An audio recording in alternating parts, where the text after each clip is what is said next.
새해 첫 달 성도란 주제로 하나님의 말씀을 계속 듣도록 하겠습니다. 성경에서 성도는 두 가지 뜻이 있습니다. 그리고 이 두 가지 뜻은 서로 연결되어 있습니다. 첫 번째 뜻은 거룩한 사람들이란 뜻입니다. 특별히 선발된 사람들이라는 뜻입니다.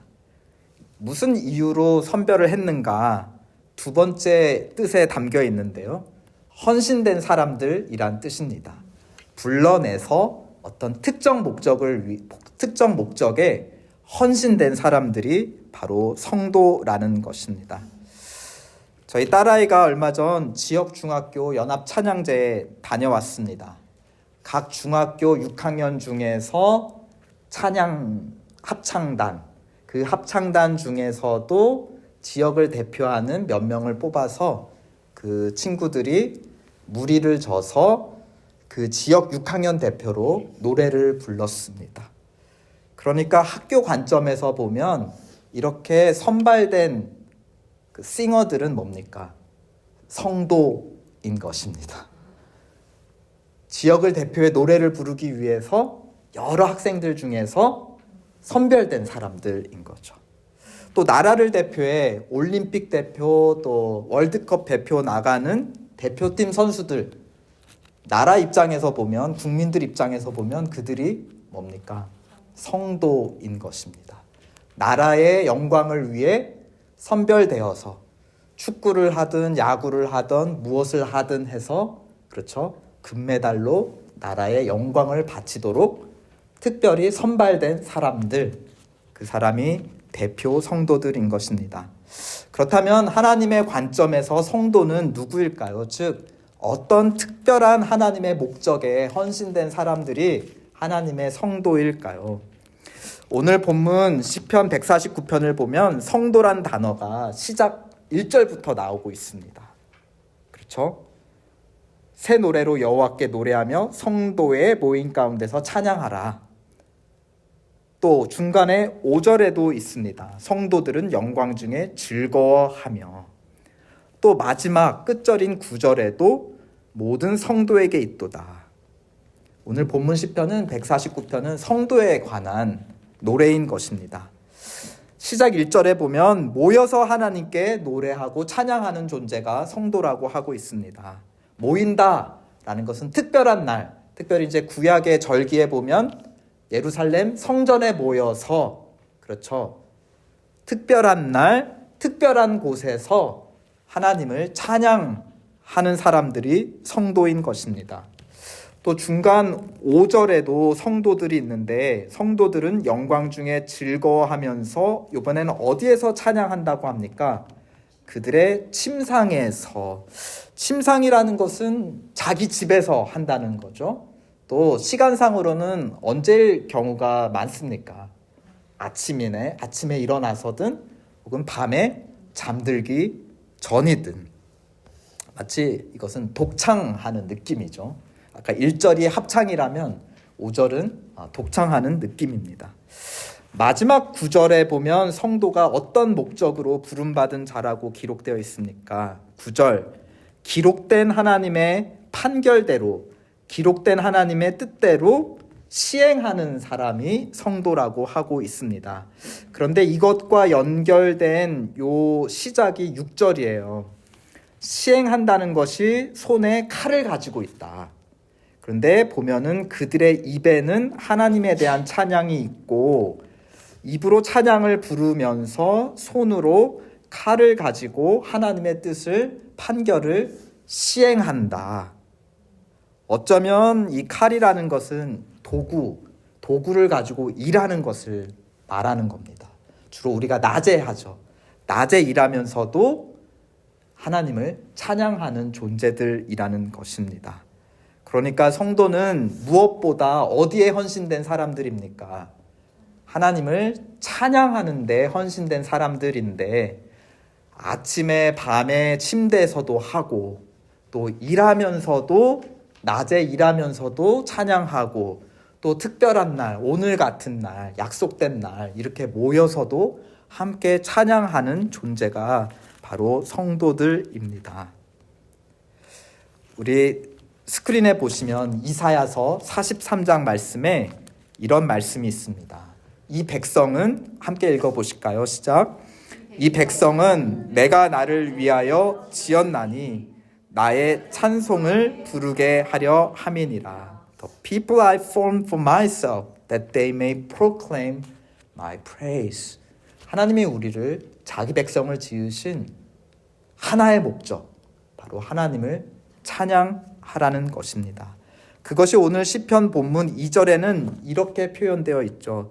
이스라엘은, 하나님의 백성은 자기를 지으신 이로 말미암아 즐거워한다 하였습니다. 그런 면에서 여러분은 성도이십니까? 다른 말로 풀었으면 여러분은 찬양하시나요? 찬양한다라는 것은 쉽게 이해하면 하나님 때문에 기뻐하고 즐거워하며 노래한다. 그러면서 하나님을 자랑한다. 자랑한다는 것은 다른 말로 하면 광고한다, 알린다라는 뜻입니다. 우리 유튜브나 TV 보면 커머셜 광고 많이 나오지 않습니까? 그 보면은 거기 나오는 사람들이 막 기뻐하면서 엄청 자랑해요. 왜 기뻐할까요? 돈을 받았으니까 기뻐서 막 자랑을 합니다. 할아버지 할머니들 사이에 손주 내 손주 봐봐 하면서 막 그 동영상 보여주면 다른 분들이 뭐라고 대꾸하시죠? 야, 일단 돈을 내. 돈을 내고 자랑해. 그런데 할아버지 할머니들은 돈을 내면서까지도 자랑하는 거를 즐거워하세요. 다른 말로 하면 손자들을 어떻게 하는 거? 손자, 손녀들을 찬양하는 겁니다. 알리는 거예요. 얘 천재 아니야. 찬양은 어떻습니까? 하나님을 향한 찬양은 하나님이 기뻐서 돈 안 받고 자랑합니다. 오히려 돈을 내면서 자랑하는 것입니다.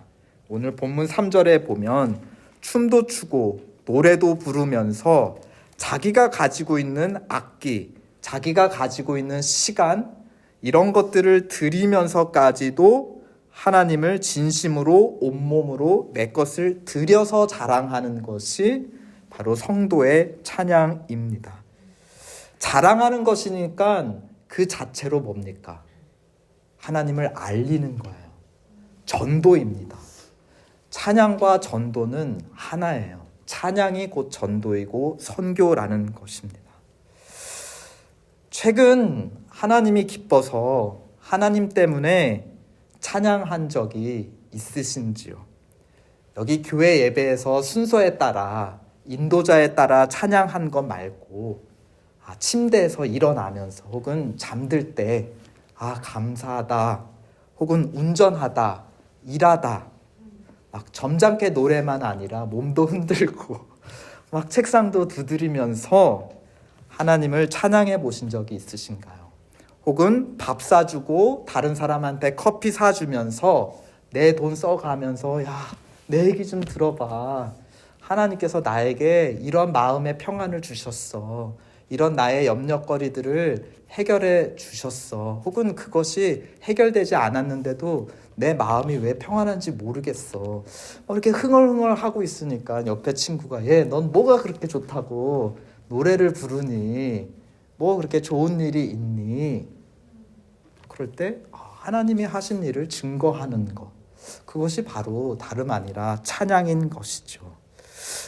성도는 무엇보다 하나님을 찬양하는 데 헌신된 사람들입니다. 언제 어디서나 하나님을 기뻐하고 광고하고 알리고 내 돈과 시간을 써가면서 하나님을 자랑하는 사람들이 성도입니다. 저는 성도인가? 그런 관점에서 나는 성도인가?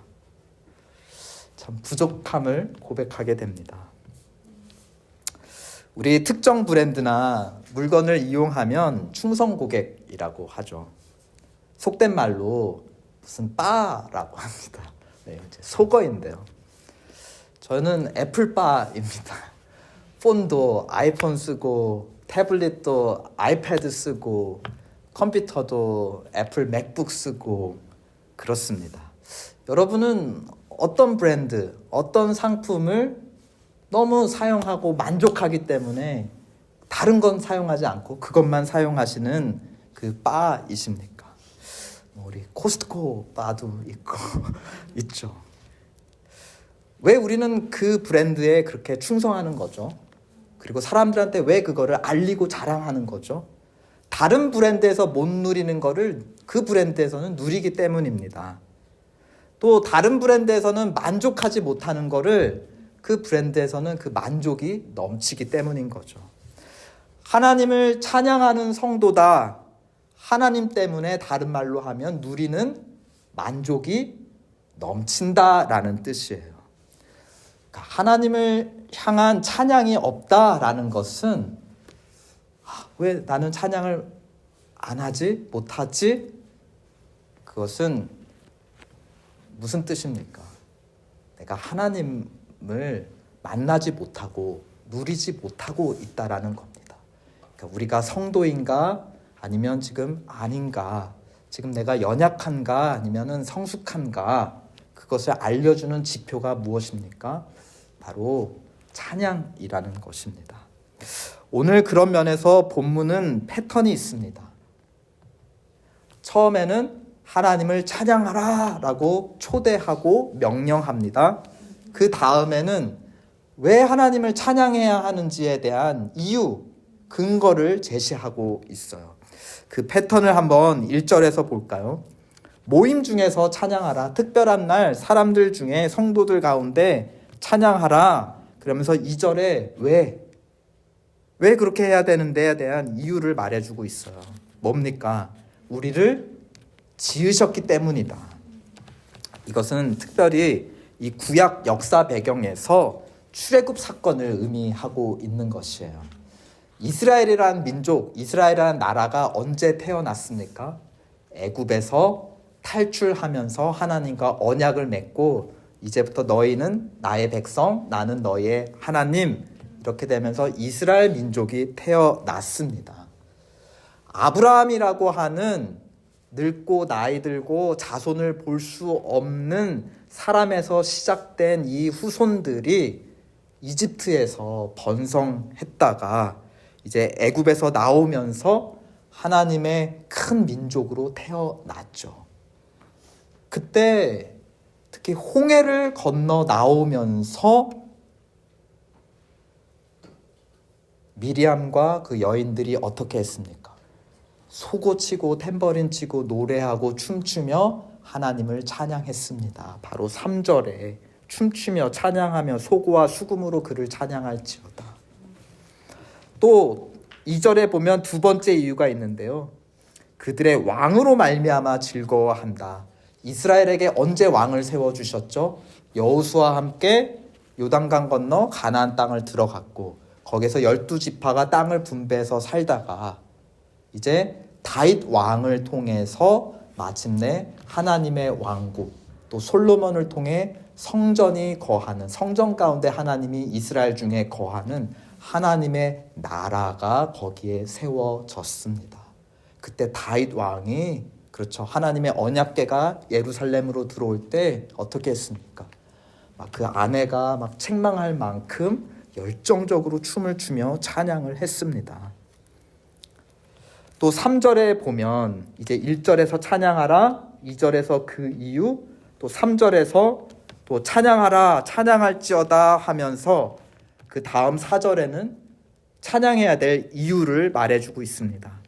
하나님께서 자기 백성을 기뻐하셨다, 은혜를 베푸셨다는 뜻입니다. 그래서 어떻게 하셨다는 것이죠? 그 뒤에 말씀, 겸손한 자를 구원으로 아름답게 하셨기 때문이다. 그래서 겸손한 자는 너무 약한 번역입니다. 억눌린 자를.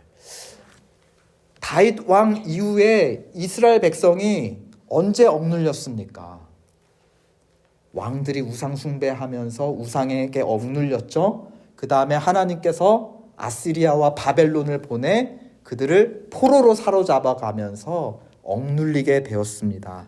그런 이스라엘을 구원으로 아름답게 하신 사건은 뭡니까? 포로에서 풀려나서 다시 하나님의 약속의 땅으로 들어오는 그 구원의 사건을 의미하는 것입니다.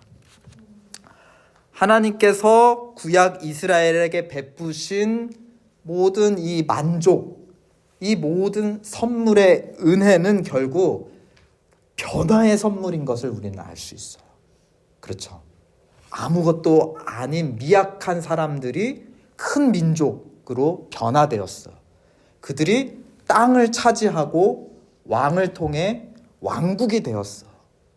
그런 그들이 이제 억눌린 자가 되었다가 다시 어떻게 됐다는 겁니까? 자유를 가지고 그들의 특별한 지위를 회복하게 되었다. 모두 변화와 관계가 있다는 것입니다. 이스라엘은 변할 때마다 하나님을 찬양했다는 것이에요. 구약 이스라엘에게 일어났던 역사적인 변화는 오늘 우리에게 주시는 더 크고 영원한 변화의 선물을 가리키는 증거이고 사인인 것입니다. 예수 그리스도를 어린 양의 피로 바른 자들, 믿는 자들은 이제 애굽이 아니라 어디에서 탈출하게 되었죠? 죄와 사망에서 탈출하게 되어 하나님의 자녀로, 하나님의 백성으로 거듭났습니다. 또 예수 그리스도, 다윗의 후손 예수 그리스도가 주와 왕이 되셔서 성령으로 우리를 인도하고 다스리고 계십니다. 또 그럼에도 죄와 질병과 여러 고난과 관계의 어려움과 또 소중한 사람들을 떠나보내는 인생의 슬픔 때 우리는 구약 이스라엘 백성처럼 억눌리죠. 염려하게 됩니다. 그러나 우리 아까 빌립보서 말씀처럼 우리에게는 어떤 회복의 은혜, 변화의 은혜가 있다 하였습니까? 아무것도 염려하지 말고 모든 일에 기도와 간구로 너희 구할 것을 감사함으로 하나님께 아뢰 수 있는 믿음이 우리를 변화시킵니다. 어디서부터 변화가 일어나냐? 그러면 그리스도 예수 안에 하나님의 평강이 너의 마음과 생각을 지키시리라. 그것이 염려되는 마음이 평강으로 변하고 그것이 우리의 삶과 손과 발과 행함으로 변화되어진다라는 것입니다. 저도 예수님 믿기 전에 교회나 수련회 가면 제일 어색하고 제일 견디기 힘들었던 순간이 사실은 목사님 설교 시간은 아니었던 것 같아요. 제일 힘들었던 순간은 여러분 돌이켜보면 언제셨나요? 헌금 걷는 시간이요. 저는 찬양하는 시간이 진짜 제일 어색했어요. 약간 북한 사람들 같은 것 같은 거죠. 그 사람들하고 우리가 그 김정일, 김일성을 찬양하는 북한 사람들하고 예수님 사랑해요, 찬양해요 하는 우리하고 차이가 뭐예요? 바깥 사람들이 보기에는. 근데 제가 예수님 믿고 가장 처음 변한 것이 이 찬송가 가사가 너무 달아요. 멈출 수가 없었어. 하나님을 찬양한다라는 것은 예수 그리스도를 통해 하나님께서 주시는 변화의 은혜를 누린다는 증거인 거예요. 변화를 받을 때 염려하는 마음이 평안으로 바뀔 때의 첫 번째 증거가 무엇이라는 겁니까? 나도 모르는 사이에 찬양이 흘러나온다는 것입니다. 억눌린 자가 성도가 되고 신음소리가 노랫소리로 바뀐다는 겁니다. 반대로 하나님을 찬양하지 않는다라는 것은 하나님으로부터 무엇을 못 받아 누리는 것입니까?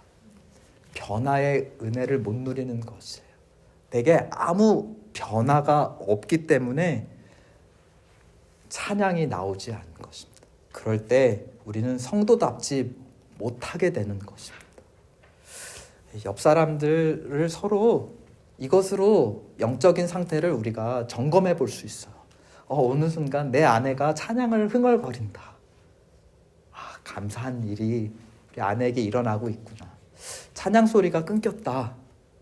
그러면은 기도해주고 어떤 일이 있는지 같이 깊은 얘기를 나눠봐야 하는 것입니다. 성도답다. 찬양이 넘친다. 하나님으로부터 변화의 은혜를 받고 있다는 증거라는 것입니다. 오늘 본문의 마지막 6절부터 9절은 하나님께서 우리에게 베푸시는 마지막 최고의 변화를 증거하고 있습니다.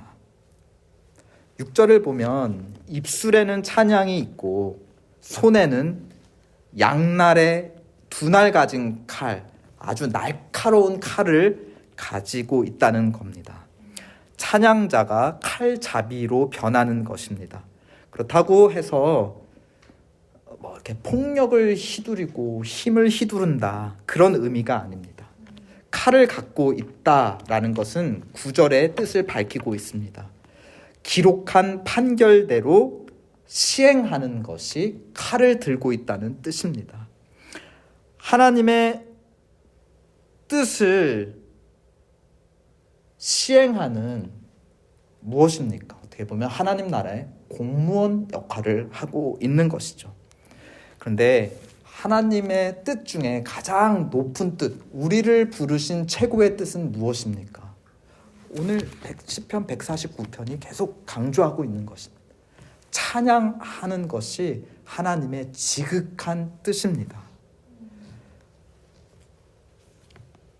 그러므로 7절, 8절에 악인들을 멈추고 붙잡는 일, 그래서 정의를 이루는 일, 그 정의를 이루고 나서 정의를 이루는 목적이 무엇입니까?